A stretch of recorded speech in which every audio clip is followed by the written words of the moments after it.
안녕하세요. 코인우먼입니다. 오늘은 2025년 4월 28일 월요일 오후 12시 52분 경입니다. 구독과 좋아요, 알림 설정 정중히 부탁드리면서 오늘 영상 시작하겠습니다.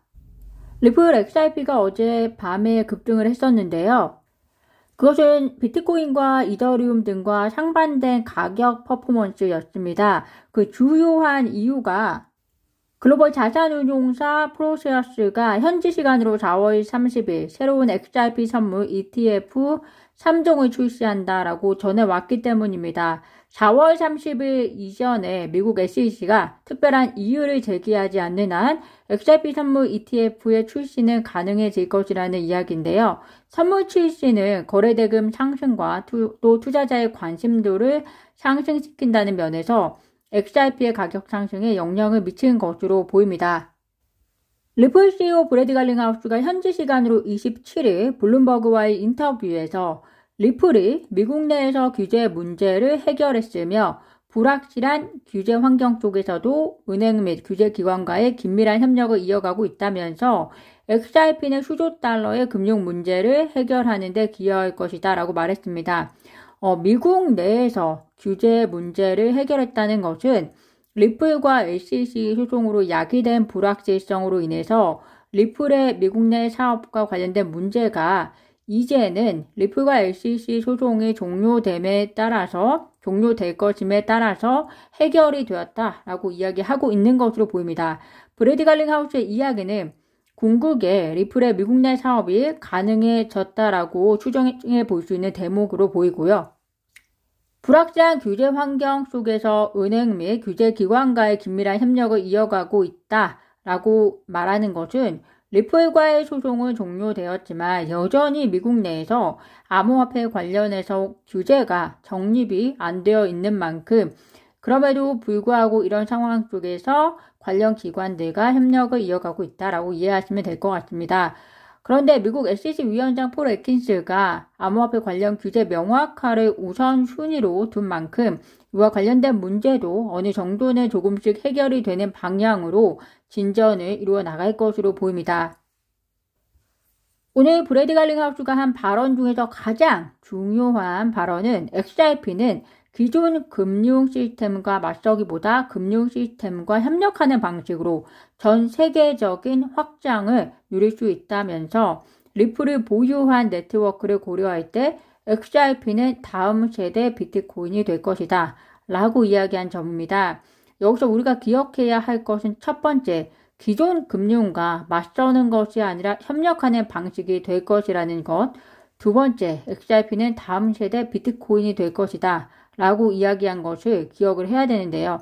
첫 번째, 기존 금융과 협력하는 방식이라는 것은 스위프트의 경우를 예로 든다면 대체가 아니라 상호 보완의 관계로서 송금 결제 사업을 이루어 나갈 것이다 라는 점으로 인식이 되고, 스위프트 체계를 이용하지 못하는 금융 후진국의 경우에는 리플의 기술을 통한 송금 결제 확장을 이루어 나갈 것이다 라고 추정해 보실 수 있을 것 같습니다. 또 이를 통해서 XRP가 다음 세대의 비트코인이 될 것이다 라고 이야기한 점은 XRP는 송금 결제 브리징 토큰으로서의 효용을 극대화한 가치 상승뿐만이 아니라 그 효용을 기반으로 또 가치 저장 수단으로서도 비트코인의 다음 세대로 자리 잡을 것이라는 리플의 포부를 우리가 추정해 볼 수 있을 것 같습니다. 이것은 XRP의 효용의 극대화 플러스 여기에 더해서 미국의 전략적 자산으로서의 비축도 포함이 될 것이다 라는 생각이 듭니다. 리플의 IPO 관련 이야기도 얼마 전에 모니카 롱 리플 사장이 이야기했던 것이 다시 주목이 되고 있는데요. 올해 안에 리플의 IPO는 없을 것이다 라는 것은 모니카 롱 사장이 이야기했던 점입니다. 그 이유가 리플은 유동성 현금 자산이 충분하기 때문이다 라고 얘기했었는데요.